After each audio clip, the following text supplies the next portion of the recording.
pro kontra perdebatan, kadang-kadang kita jadi bingung, simpang siur.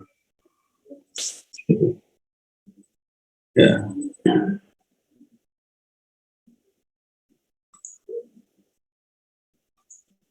Saya akan tayangkan dulu paparan materinya sebentar.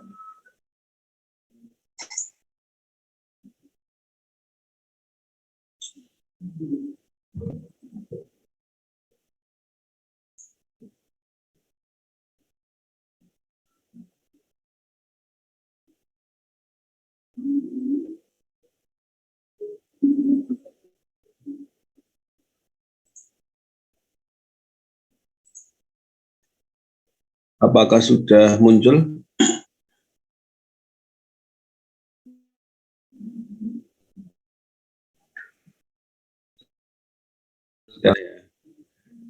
Ya, ini mana sudah saya ajak untuk membahas secara selintas. Nah, kita review ulang. Ini kita tekankan pada ya tahap-tahap perumusan Pancasila. Nah, sekarang ini yang jadi ya semacam isu perdebatan terkait dengan rumusan Pancasila. Kalau kalian ditanya rumusan Pancasila yang secara yuridis, artinya dari sisi hukum, ya kalau menyangkut negara ya hukum tata negara. Itu acuan rumusan Pancasila yang mempunyai kekuatan yuridis sah secara legal hukum dalam tata negara Indonesia itu. Rumusan Pancasila itu yang sumbernya dari mana? Kalau ada pertanyaan seperti itu, kira-kira Anda jawabnya gimana?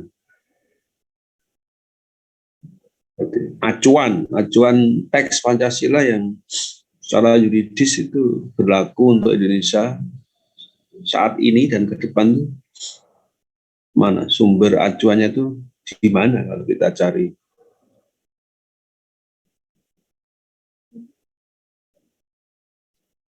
Sering kan muncul yang mana? Yang ada di mana itu? UUD, Pak. UUD bagian mana? Alinea keempat. Oh, pembukaan ya, betul. Iya, Pak. Ya, betul. Saya sepakat itu. Ya. Karena begini, kalau kalian mengikuti perdebatan yang masih muncul aja belakangan ini, kan pernah jadi polemik pro kontra itu ketika mau disusun sebuah undang-undang yang itu memperkuat sebuah badan yang namanya BPIP, ya. Yang itu ada di bawah tanggung jawabnya kepada Presiden langsung. Badan, tahu ya BPIP apa? Badan Pembinaan Ideologi Pancasila. Coba Anda cek aja, browsing aja. Nah, itu sekarang sudah eksis itu. Dan itu ketika mau di DPR yang kemudian draftnya mau disusun perundang-undangan tentang itu, BPIP, dan akhirnya dipending oleh pemerintahan Presiden Jokowi karena banyak yang menolak dari masyarakat. Ya, ada yang tahu apa yang sampai menimbulkan banyak, ya artinya kontranya dari masyarakat itu besar. Ada yang tahu apa itu di rancangan undang-undang, tapi belum jadi, akhirnya dipending dan sekarang terhenti, nggak jadi dibahas di DPR. Ada yang tahu? Coba Anda cek. Omnibus Law, Pak. Oh, bukan yang itu. Ini yang undang-undang khusus terkait dengan BPIP itu. Kalau itu kan terkait dengan ketenaga kerjaan itu juga banyak. Betul, itu banyak juga memang. Kontra yang menolak bahkan. Tapi ini yang sempat muncul terkait dengan tadi loh, Badan Pembinaan Ideologi Pancasila itu pernah DPR kan mau menyusun draft perundang-undangannya. HIP, Pak. Undang-undang tentang itu rancangan. Ada yang tahu nggak apa itu persoalan? Ini juga menyangkut data Haluan sejarah. ideologi Pancasila bukan? Iya betul. Nah itu undang-undang tentang haluan itu rancangan undang-undangnya seperti itu. Betul. Ya. Jadi kalau di undang-undangnya memang pakai istilah haluan. Nah, RUU HIP. Betul itu. Nah yang jadi perdebatan itu kan adalah persoalan terutama menyangkut rumusan Pancasila yang sah, legal, punya kekuatan juridis, yang ini jadi acuan untuk Indonesia ke depan. Nah, ketika dirancangan itu, rancangan namanya baru draft ya, baru namanya rancangan. Dan itu akhirnya dihentikan karena baru dikirimkan dari DPR, dikirim ke pemerintah, kemudian di share ke publik untuk mendapatkan masukan, dan terus langsung banyak penolakan keras. Berbagai tokoh masyarakat, berbagai organisasi itu banyak yang menolak. Karena di dalam rancangan undang-undang haluan ideologi Pancasila itu difahami oleh publik, masyarakat, tokoh-tokoh masyarakat yang waktu itu mengkritik, itu terkesan jelas bahwa Pancasila itu ditarik untuk berakar pada usulan Soekarno, presiden pertama. Waktu itu usulan Soekarno belum jadi presiden, Indonesia aja belum merdeka. Ketika masih ada di persidangan BPUPK. Ya. Nah, coba nanti kita cek ini. Ya. Jadi bagaimana proses tahapan perdebatan terkait dengan dasar negara. Nah, ini muncul di persidangan BPUPKI atau BPUPK ini pada masa penjajahan Belanda ini masih. Yang diawali waktu itu memang oleh ini ketua BPUPK itu Dr. Rajiman sebagai ketua,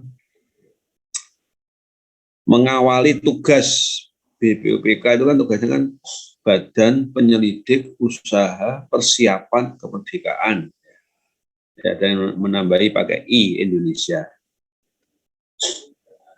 Nah, di antara persiapan itu adalah menyusun draft konstitusi, draft undang-undang dasar. Nah, ketua BPUPK mengajak yang perlu diselesaikan dulu adalah bagian pembukaannya. Dan itu berisi dasar negara. Waktu itu Dr. Rajiman kan menggunakan istilah bahasa Belanda. Jadi mengajak untuk merumuskan dulu lah filosofische Grondslag. Baru nanti pasal-pasalnya itu belakangan. Yang penting ini harus fondasinya harus didudukkan dulu. Ibaratnya bangun rumah memang ya harus fondasi dulu. Kalau fondasi sudah jelas, mana peta fondasinya sudah jelas, tinggal nanti bangun tembok, tiang-tiang, pintu apa itu kan belakangan. Ibaratnya kan seperti itu. Nah, ajakan Dr. Rajiman ini disetujui dan disambut baik oleh para anggota BPUPK. Nah, salah satunya yang merespon banyak ini Soekarno. Jadi Soekarno setuju untuk membahas lebih dulu itu. Jadi, filosofische Grundslag. Terus ini memang penting, harus ditegaskan dan disepakati dulu. Jadi Soekarno menyebut dengan bahasa Jerman itu, ini senada dengan Weltanschauung. Ya. Nah, dari situlah justru awal mula munculnya friksi, ya dua kubu terutama. Nah, disinilah awal terjadi friksi dua kubu yang itu berseberangan pendapatnya mengenai filosofische Grundslag, mengenai Weltanschauung. Kalau dalam bahasa Inggris sering disebut dengan way of life. Tapi ini arahnya adalah yang kita kenal sekarang dengan dasar negara. Ada dua kubu utama, yakni golongan nasionalis Islam dan golongan nasionalis yang sering disebut sekuler. Ya, kan begitu. Intinya apa? Untuk mendudukkan dasar negara Indonesia yang sebentar lagi merdeka, waktu itu kan baru berjuang untuk merdeka. Itu dua golongan itu bersitegang di persidangan. Dari golongan nasionalis Islam itu mengusulkan dasar negara Indonesia yang mau merdeka ya dasarnya adalah agama Islam. Karena masyarakat Indonesia itu mayoritas Muslim. Itu ringkasnya begitu argumen. Sementara golongan nasionalis yang dalam arti berupaya untuk memisahkan urusan agama sehingga ditambahi golongan nasionalis sekuler. Gitu. Kalau ini diberi tambahan boleh saja. Ini golongan Islam dengan golongan nasionalis juga, tapi nasionalis Islam.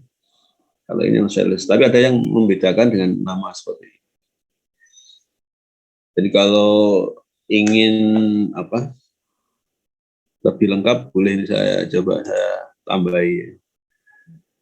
Jadi sesungguhnya tokoh-tokoh di BPUPK itu semua itu pejuang-pejuang bangsa Indonesia, nasionalis. Mungkin lebih enak kita beri kalangan begini.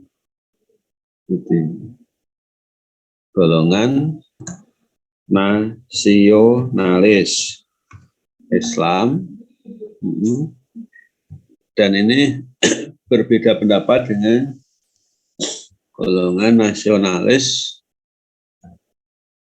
yang sekuler. Ini bisa dipakai untuk tidak membingungkan. Ya.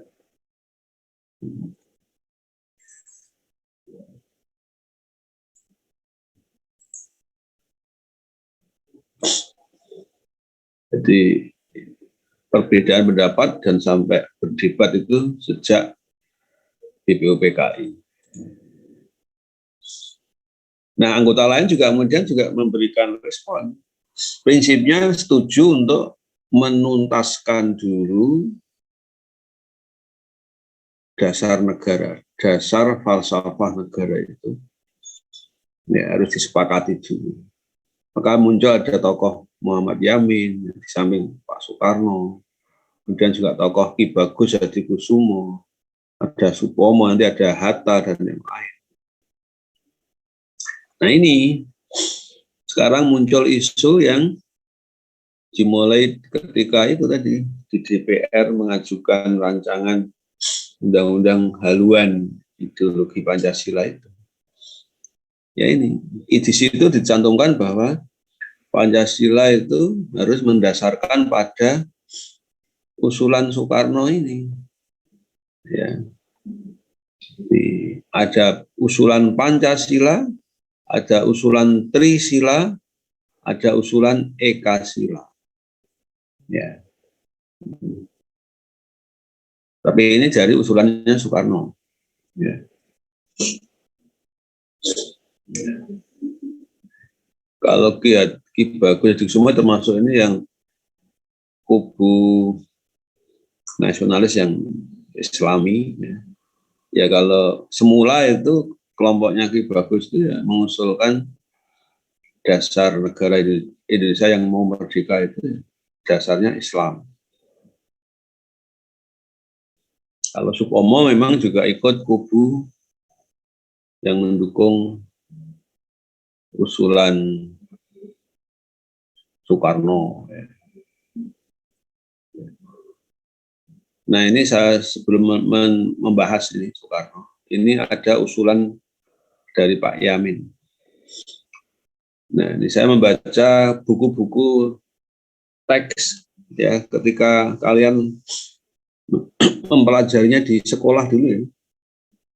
Ya, di SD, SMP, SMA itu buku teks terutama mata pelajaran PPKN ya, Pancasila dan Kewarganegaraan. Kalian masih ingat ya, yang mengusulkan tentang tadi rumusan filosofi Grondslag atau dasar negara itu, yang pertama adalah Muhammad Yamin. Memang betul begitu ya kalian di pelajaran sekolah dulu. Pada tanggal 29 Mei. Atau beda di sekolah dulu.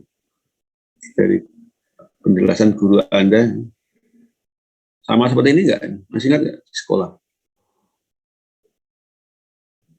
Dulu mana itu usulan Muhammad Yamin dengan Soekarno?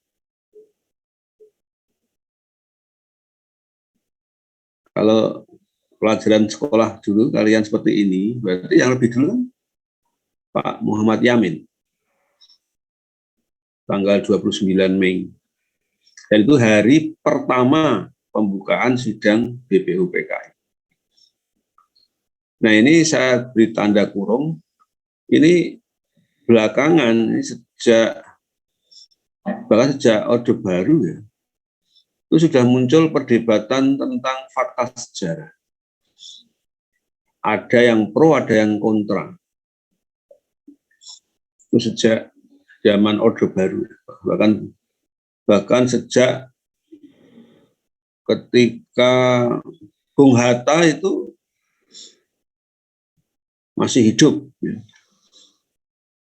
ya di usia yang sudah sepuh ya, di awal Orde Baru, di awal sekitar 1900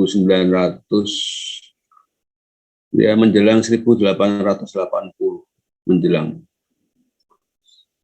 Bung Hatta masih hidup ya. Itu sudah muncul. Sementara waktu itu Pak Soekarno sudah meninggal, Pak Yamin sudah meninggal. Ada yang tahu pro kontra ini? Ya ini, perdebatan tentang fakta sejarah. Betulkah Muhammad Yamin itu sudah menyampaikan usulan rumusan Pancasila lebih dulu, mendahului Soekarno? Ya. Nah ini sampai di tahun 2000-an itu ada penelitian, karena masih terjadi perdebatan terus. Ya, ada yang mengakui betul seperti ini, tapi ada yang menolak, yang mengakui bahwa yang mula mengusulkan rumusan Pancasila ya Soekarno 1 Juni, dan sekarang di pemerintahan Pak Jokowi sekarang, keputusan pemerintah itu menyatakan bahwa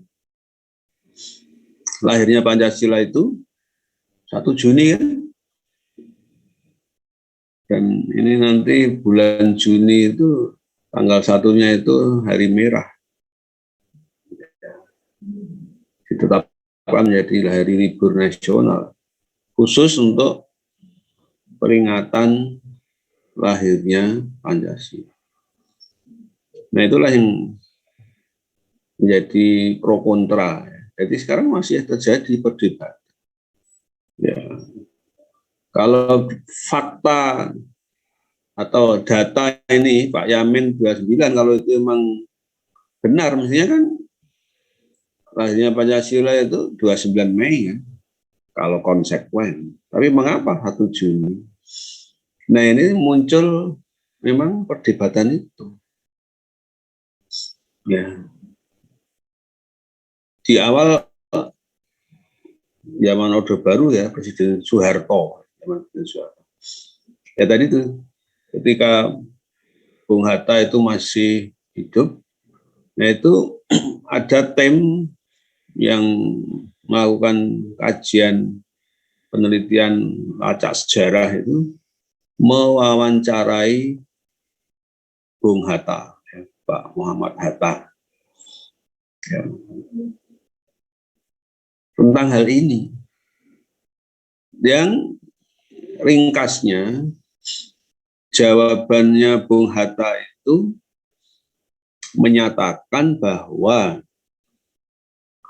usulan tentang rumusan Pancasila itu yang pertama-tama mengusulkan ya Soekarno. Ini penegasan Bung Hatta di awal Orde Baru. Dan Bung Hatta menolak itu pernyataan siapapun yang menyatakan Pak Yamin itu lebih dulu. Itu ditolak oleh Bung Hatta. Nah, argumen Bung Hatta itu ya pengalaman langsung dari Bung Hatta. Jadi betul-betul diwawancara itu ya Bung Hatta masih menyatakan saya sebagai saksi dan ikut dalam forum sidang BPUPK itu secara aktif. Dan saya ingat betul tanggal 29 Mei itu hari pertama. Itu belum ada itu tanggapan apalagi mengajukan rumusan. Padahal itu kan hari pertama itu baru tadi ajakan ketua BPUPK itu untuk mari kita selesaikan dulu, merumuskan dulu, kita setujui dulu dasar filsafat negara Indonesia yang mau merdeka. Kan baru ajakan. Dan hari yang pertama itu pembukaan itu belum ada. Ini kesaksian, jadi kesaksian pengalaman saksi hidup waktu itu Bung Hatta. Dan Bung Hatta menekankan lagi bahwa tanggapan dari anggota itu yang pertama-tama ya Soekarno tanggal 1 Juni berarti selisih 2 hari ya atau 3 hari, 29 Mei kemudian 30 Mei 31 Mei 1 Juni di 3 hari berikutnya itu Soekarno baru mengajukan di forum BPUPK. Sebelumnya menurut Bung Hatta ya itu nggak ada yang mengusulkan rumusan. Sehingga lahirnya Pancasila 1 Juni itu juga ditegaskan dan didukung oleh Bung Hatta. Ya. Sehingga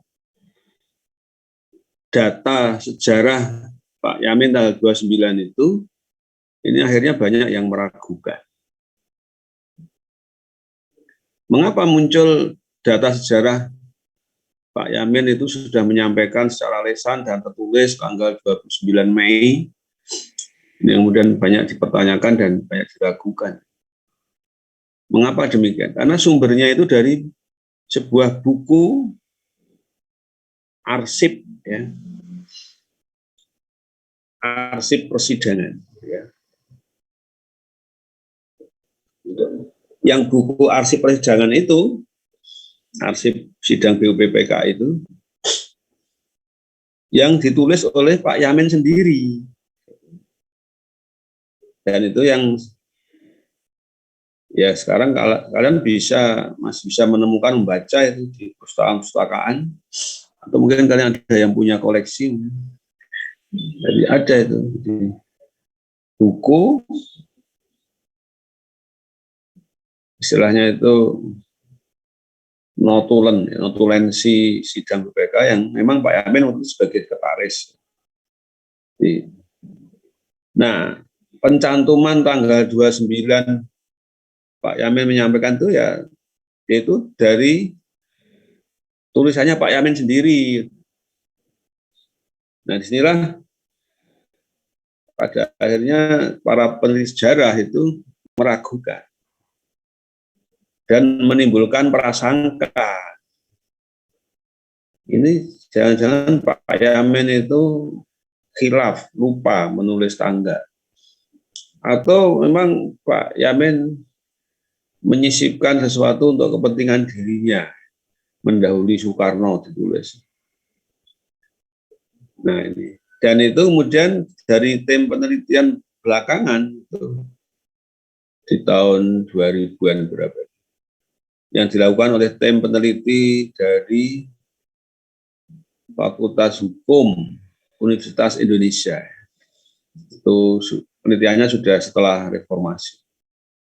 Itu ternyata hasil penelitiannya itu memperkuat kesimpulannya memperkuat bahwa usulan Pak Yamin tanggal 29 itu diragukan. Dan ada bukti-bukti lain otentik ya karena yang jadi notulis itu tidak hanya Pak Yamin, ada sumber lain. Itu disebutkan Pak Pringgodikdo yang ikut juga di dalam sidang BPUPK itu. Itu di dalam dokumen-dokumen yang asli ditemukan dari Pak Pringgodikdo itu tidak ada menyebutkan tanggal 29 itu Pak Yamin maju berpidato mengajukan rumusan Pancasila itu enggak ada. Dan juga tadi diperkuat oleh pengakuan Bung Hatta. Sehingga kesimpulannya apa? Yang pertama mengusulkan rumusan Pancasila ya Soekarno. Ini penelitian dari Fakultas Hukum UI Jakarta. Ya. Ini soal Pak Yamin. Tapi terlepas soal itu, sekarang kita fokus ke rumusan Pancasila. Yang akhirnya kan disetujui oleh semua anggota BPUPK. Dan kemudian bahkan ketika diserahkan ke PPKI, juga akhirnya disahkan. Meskipun ada beberapa perubahan ya, oleh PPKI. Tapi Pancasila itu akhirnya disetujui, diketok menjadi dasar negara yang memang tercantum di pembukaan Undang-Undang Dasar 1945. Ya. Nah sekarang usulan Soekarno. Kalau kita baca ulang, yang tertulis bahwa fakta sejarah itu menunjukkan bahwa Soekarno mengajukan usulan itu 3 alternatif. Jadi ini alternatif. Alternatif pertama itu 5 dasar. Ini kan permintaan Pak Dr. Rajiman kan, ayo kita bahas dulu kan dasar negara kita apa. Nah Soekarno pertama-tama itu mengajukan usulan itu 5 butir, 5 dasar. Dan saat itu juga tanggal 1 Juni itu dalam pidato Soekarno itu, karena ini ada 5 butir, 5 asas, 5 dasar, saya beri nama Pancasila. Kan begitu. Tapi kalian tahu nggak, rumusan Pancasila yang alternatif pertama Soekarno itu, apakah sama rumusannya dengan Pancasila yang kita kenal berlaku sekarang? Sama nggak? Beda, Pak. Bedanya di mana? Tidak sama kan? Bedanya di mana?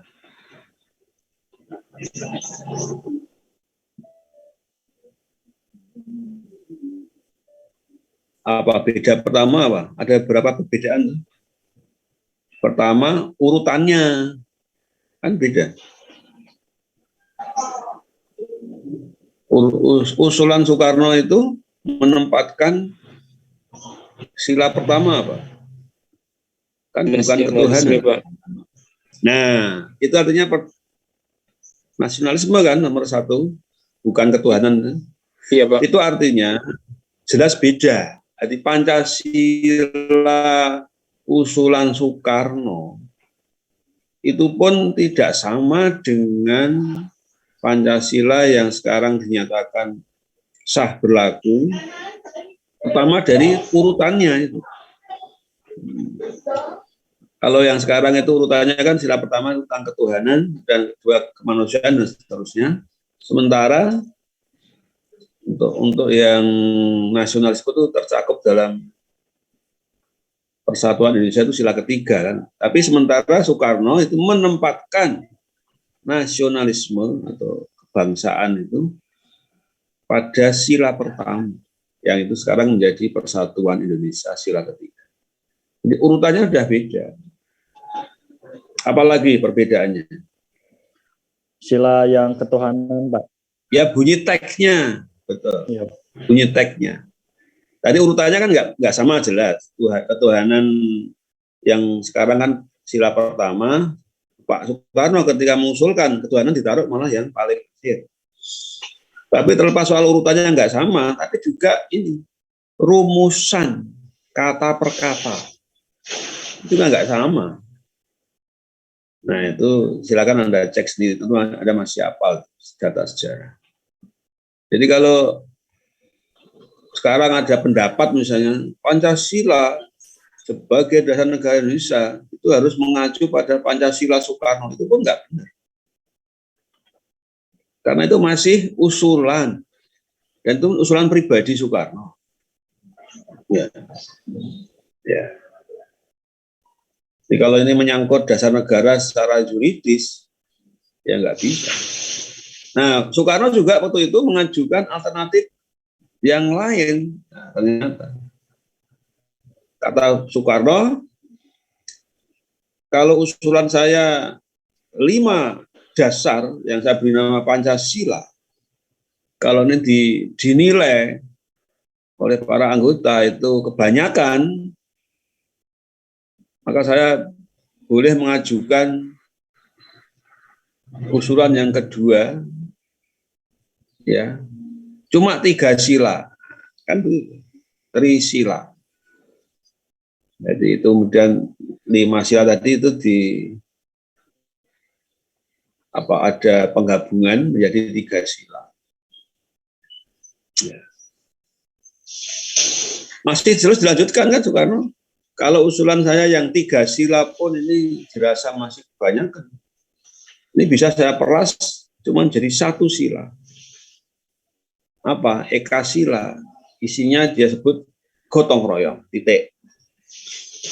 Itu kan pidato Soekarno sebagai anggota, yaitu usulan. Wong juga baru dia sampaikan, terus anggota yang lain juga belum ada tanggapan kan, baru usul. Jadi kita harus bedakan ya, fakta sejarah itu artinya kan tinjauan historis, harus beda dengan tinjauan yuridis. Yang penting, jadi kalau ini data sejarah ya kita harus ungkap apa adanya. Saat itu tanggal 1 Juni Soekarno itu mengajukan usulan menanggapi ketua BPK dengan mengajukan dasar negara itu 3 alternatif. Nah, barulah kemudian anggota lain itu memberikan usulan yang beda, misalnya tadi Ki Bagus, kemudian ada tokoh-tokoh Islam yang lain, misalnya Pak Wahid Hashim, terus Gus Salim itu mengusulkan dasarnya Islam. Ada juga yang memberikan usulan yang dari sisi yang lain. Nah, ketika sidang berikutnya ya masih di badan BPUPK itu, karena terjadi perbedaan perdebatan yang alot, ya, maka dibentuklah panitia kecil kan gitu. Ya. Nanti kita kenal dengan panitia 9 itu. Nah, sekarang kita lihat pendapat Bung Hatta pada saat itu. Pada saat itu Bung Hatta mendukung Soekarno. Setuju dengan dasar negara itu tidak mengacu pada agama tertentu, tapi kita rumuskan rumusan yang baru. Dan Bung Hatta waktu itu menyetujui, mendukung usulan Soekarno yang menyebut ada 5 sila, mendukung yang 5 sila yang disebut Pancasila. Cuma waktu itu Bung Hatta memberikan masukan dalam sidang-sidang berikutnya, terutama di Panitia 9 itu, yang nanti melahirkan Piagam Jakarta ya. Kan masih di dalam BPUPKI. Nah, Bung Hatta, Muhammad Hatta ini mengajukan usulan untuk merevisi urutannya. Jadi urutan itu yang kemudian berubah itu terutama usulan dari Bung Hatta. Jadi Bung Hatta tidak setuju menempatkan kebangsaan itu sila pertama, tapi harus ditata sesuai dengan tingkatnya. Nah, oleh Bung Hatta mengusulkan ketuhanan itu harus nomor 1. Sementara usulan Soekarno, ketuhanan ada di butir kelima. Ini harus diangkat, dirubah, taruh di nomor 1. Nah, argumennya Bung Hatta tuh ini. Jadi 5 sila itu sehingga ada 2 lapis fondasi. Ada fondamen moral, itu yang harus ditaruh di urutan teratas. Fondamen moral itu mencakup 2 sila, yakni dasar ketuhanan dan dasar kemanusiaan. Nah, rupanya usulan Bung Hatta ini akhirnya Soekarno juga menerima, anggota yang lain juga setuju. Nah, begitu. Dan ini dasar ketuhanan, dasar kemanusiaan juga sudah masuk dalam usulan Soekarno. Cuma urutannya ya ini diusulkan Bung Hatta untuk ditata. Ya. Dan lapis fondamen kedua adalah fondamen politik. Nah, itu harus ditaruh di bagian berikutnya di bawah. Nah, ini mencakup tadi dasar kebangsaan, dasar kerakyatan, dasar keadilan sosial. Dan usulan Bung Hatta ini kemudian disepakati menjadi tata urutan yang baru. Dan itu terjadi terutama di Panitia 9 itu, yang diberi tugas untuk merumuskan rumusan teks yang lebih tepat dan lebih lengkap. Dan Soekarno ada di dalamnya dan setuju. Dan akhirnya diterimalah, tetap semua sepakat dasar negara itu 5 butir itu. Yang sepakat namanya Pancasila. Tapi urut-urutannya seperti sekarang ini. Ketuhanan, kemanusiaan, dan seterusnya. Kebangsaan itu nomor 3. Kemudian kerakyatan, dan terakhir keadilan. Nah, teks lengkapnya itu juga hasil dari rumusan Panitia 9 itu. Yang kemudian hasil rumusan Pancasila itu disebut dengan Piagam Jakarta. Yang 9 tokoh yang mewakili, itu tim kecil ya. Itu tim kecil yang itu mewakili semua golongan di BPUPK itu menyetujuinya pada tanggal 22 Juni 1945. Itu masih dalam proses tahap di BPUPK. Nah, Soekarno sebagai pengusul pertama juga ikut di dalam Panitia 9 dan setuju dengan bunyi ketuhanan, ya, dan seterusnya itu yang masih ada versi 7 kata itu, ya, ketuhanan dengan kewajiban menjalankan syariat Islam bagi pemeluknya kan. Dan sila kedua, kemanusiaan yang adil dan beradab dan seterusnya. Sila kedua, ketiga, keempat, kelima itu bunyinya itu persis yang sekarang berlaku. Dan sila pertama itu kemudian ada perubahan ketika itu dibahas di badan berikutnya, yakni PPKI. Yang ketika itu BPUPK sudah dibubarkan, diambil alih oleh PPKI. Karena tugas BPUPK sudah selesai, hanya mempersiapkan aja. Kan begitu. Ini kan proses sejarah yang harus dipahami. Nah, termasuk kesepakatan lahirnya Piagam Jakarta ya, oleh Panitia 9, itu pun kemudian ketika dibawa ke sidang lengkap, sidang pleno, juga semua sepakat, karena itu sudah mewakili semua pihak setuju. Sehingga yang tadi kontra antara dua kubu itu akhirnya sepakat. Baik golongan nasionalis Islam dan nasionalis sekuler itu sepakat menerima dasar negara Indonesia yang akan merdeka itu Pancasila yang tadi dihasilkan oleh Panitia 9. Nah, kita harus ikuti terus bagaimana proses pengesahannya. Itu kan nanti belum ya baru sah di tingkat BPUPK, tapi kan belum bisa dipegang sebagai landasan hukum untuk Indonesia. Itu harus dipegang. Itu masih diterima, disetujui pada tingkat badan persiapan itu, badan penyelidik, BPU, badan penyelidik usaha, itu kan hanya mempersiapkan draft.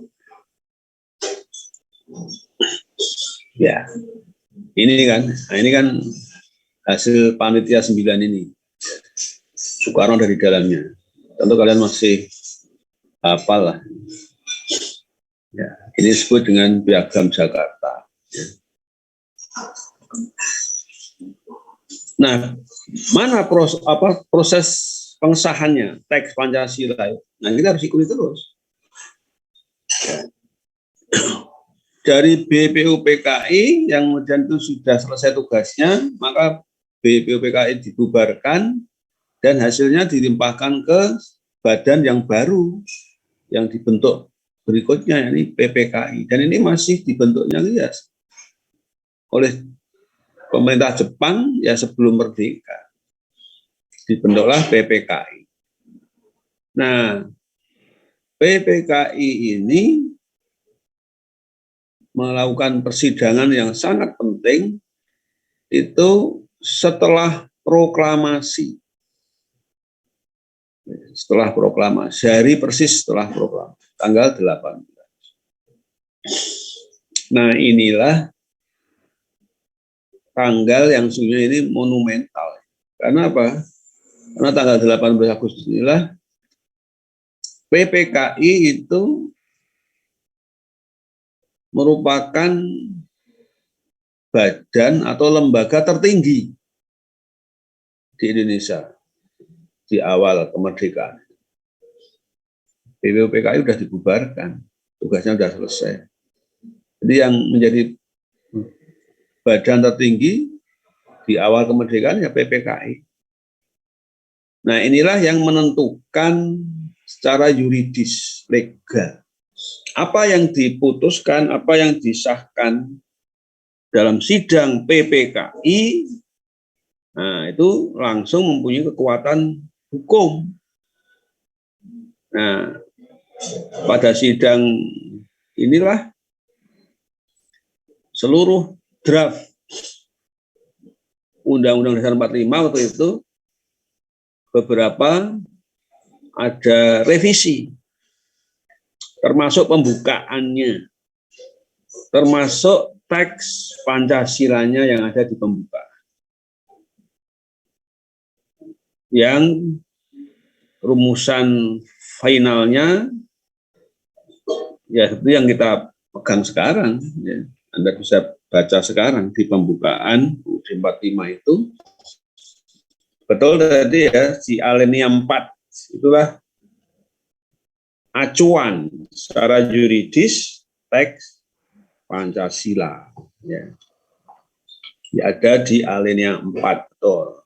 Itu yang punya kekuatan hukum. Jadi ini saya hanya menegaskan saja untuk mengkaji fakta sejarah dan mana itu momentum sejarah yang itu punya kekuatan hukum berlaku untuk Indonesia sekarang dan seterusnya. Nah, ada komentar sampai di sini? Silahkan kalau ada masukan silahkan. Jadi saya memberikan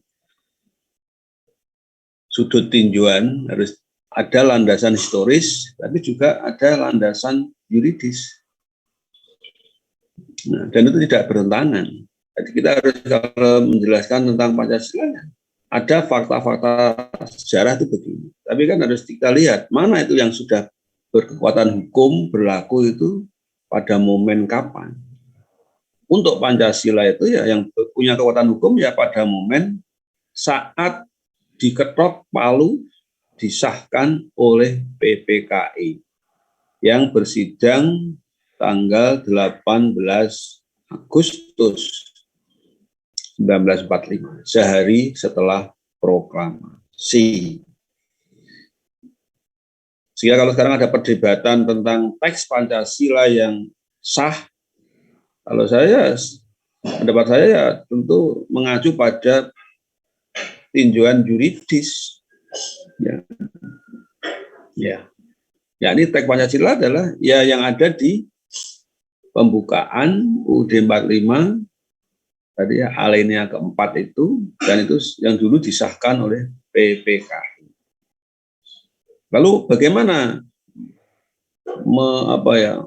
mengkaitkan dengan tadi yang usulan Soekarno yang itu didukung oleh Bung Hatta ya. Dan sekarang sudah dinyatakan oleh pemerintah sekarang lahirnya Pancasila itu tanggal 1 Juni. Nah itu kalau saya memangnya begini, jadi mengapa lahirnya Pancasila kok bukan 18 Agustus? Ya soal kelahirannya itu adalah fakta sejarah. Mengapa diambil 1 Juni? Dan itu adalah sidang ketika Soekarno menyampaikan pidato usulan. Nah ini terutama adalah menyangkut pemberian nama, itu nggak ada yang mengingkari. Ya. Pemberian nama Pancasila itu baru muncul dari lesan Soekarno ya tanggal 1 Juni. Jadi nomenklatur ya, penamaan Pancasila.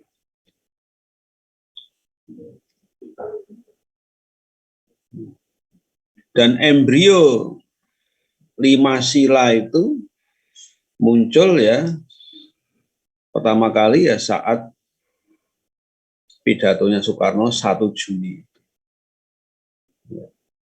Itu adalah tinjauan-tinjauan embrio Pancasila.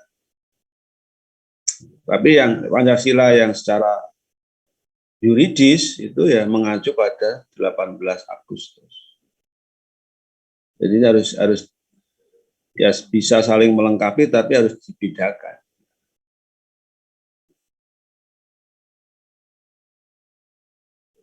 Adakah mungkin komentar atau masukan? Silahkan. Ya, ini.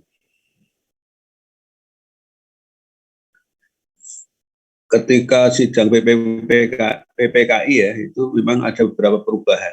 Baik yang di pembukaan maupun juga yang di pasal-pasal di dalam batang tubuh.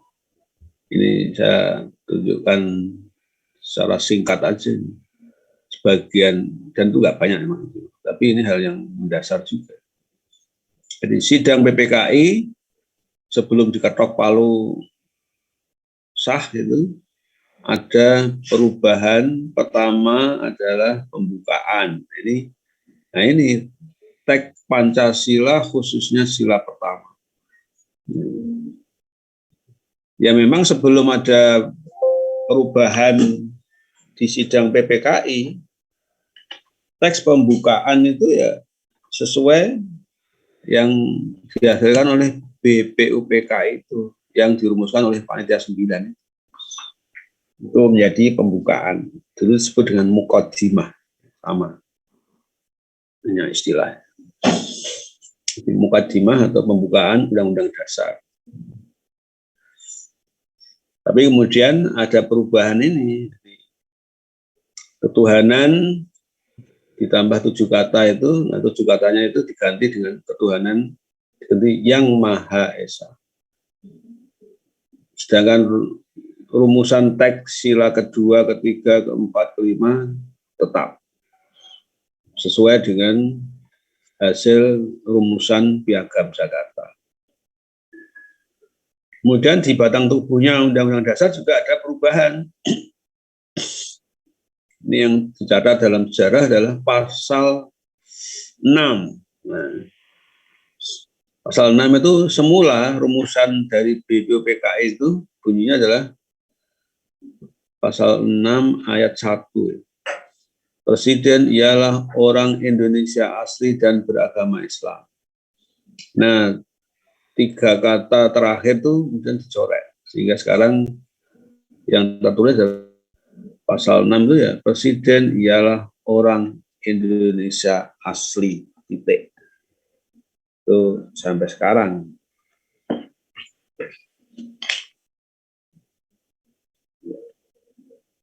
Ketika amandemen, ada tambahan juga ini, terkait dengan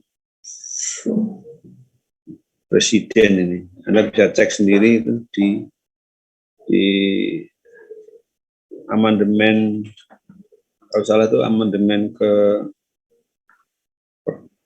pertama atau ya, Anda bisa cek. Dan ada tambahan juga itu, ada tambahan beberapa pasal. Ada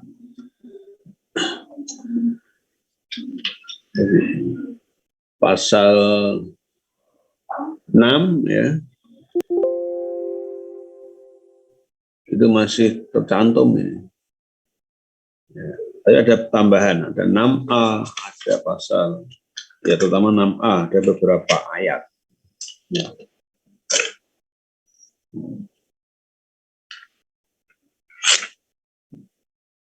Kemudian dirubah juga pasal 29 ayat 1. Semula itu draft dari BPUPK itu bunyinya negara berdasar atas ketuhanan dengan kewajiban, sama dengan di atas tadi ya, dengan kewajiban menjalankan syariat Islam bagi pengelolanya. Itu sama. Nah, di dalam sidang PPKI 7 kata itu dicoret juga, diganti dengan yang Maha Esa. Dan sampai sekarang pasal 28 ya, 29 maaf, pasal 29 bunyinya yaitu hasil dari kesepakatan sidang PPKI. Negara berdasar atas ketuhanan yang Maha Esa. Ya.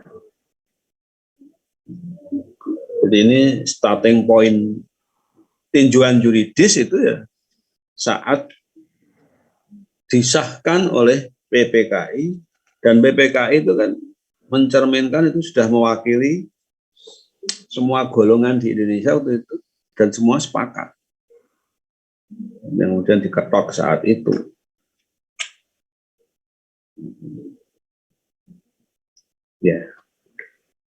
Ya demikian apa yang saya sampaikan.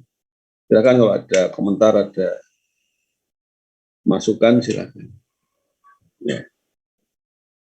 Paling enggak kalau sekarang masih muncul tadi perdebatan pro kontra terkait dengan acuan teks Pancasila, kalian bisa menjelaskan. Ya. Jadi fakta sejarah nggak bisa dihapus, tapi juga fakta yuridis itu juga harus ditegakkan.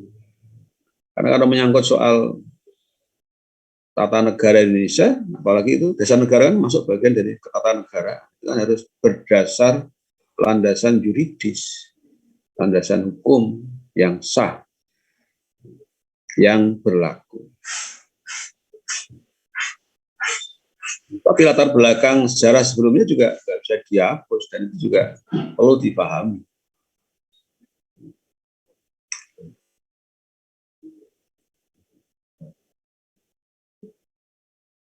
Bisa dipahami ya ini.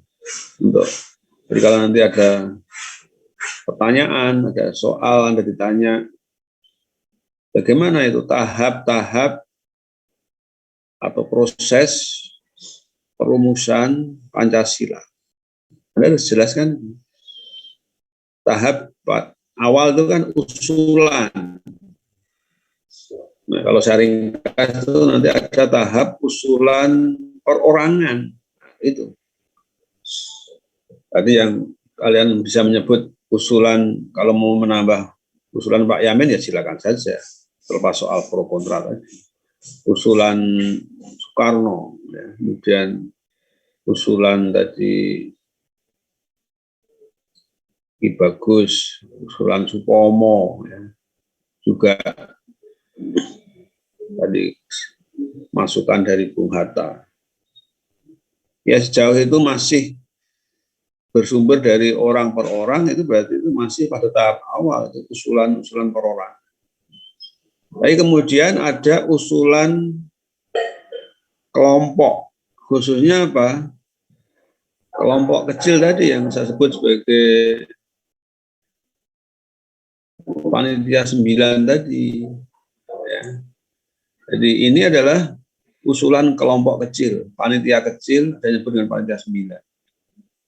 Dan ini tim 9 ini juga punya kekuatan dalam arti itu kelompok yang sah di dalam BPUPK. Artinya itu di dalam BPUPK, internal BPUPK. Nah, Anda harus tahu juga apa tugas dari BPUPK. Itu kan belum menjadi badan tertinggi untuk Indonesia waktu itu, belum. Tapi itu badan hanya menyiapkan draft. Maka namanya kan Badan Penyelidik Usaha Persiapan Kemerdekaan. Ya. Masih ingat dulu pelajaran di sekolah? Karena ini yang membentuk kan pemerintah Jepang. Apa istilahnya dalam bahasa Jepang apa? Masih ingat? BPUPK itu apa? Dokuritsu Inbi Inkai. Ya, Dokuritsu Zombie Inkai.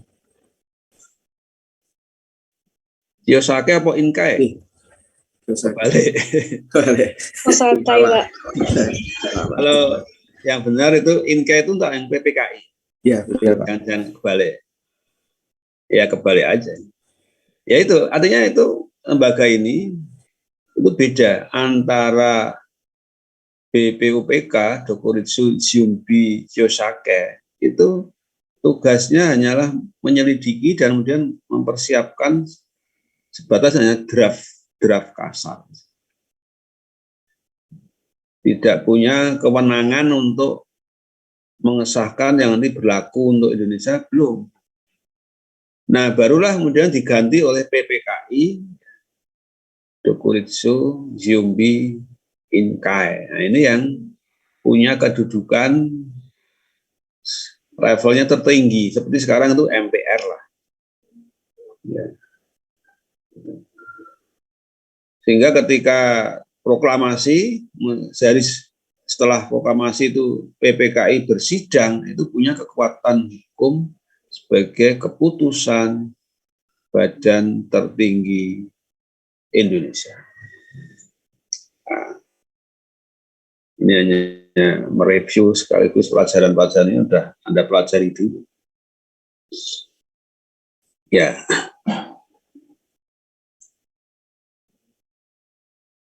Ya, paparan saya sekian saja. Silakan kalau ada tambahan catatan, masukan, komentar. Ya. Itu. Nanti kita akan bahas berikutnya itu terkait dengan ya Pancasila, posisinya yang ada di dalam pembukaan itu bagaimana. Ini kita bahas pekan depan.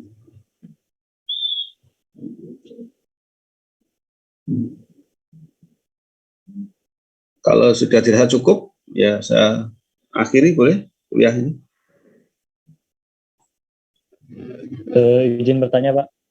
Oh, silakan. Masih ada waktu, silakan. Siapa ini? Ini Pak, perihal presensi yang minggu kemarin, Pak. Oh ya, gimana? Belum belum di input dari Bapaknya seperti ini. Di si akad belum ada ini, Pak. Belum di input Iya, ini kehadirannya, Pak. saya masih nyoba-nyoba belum bisa klop ya.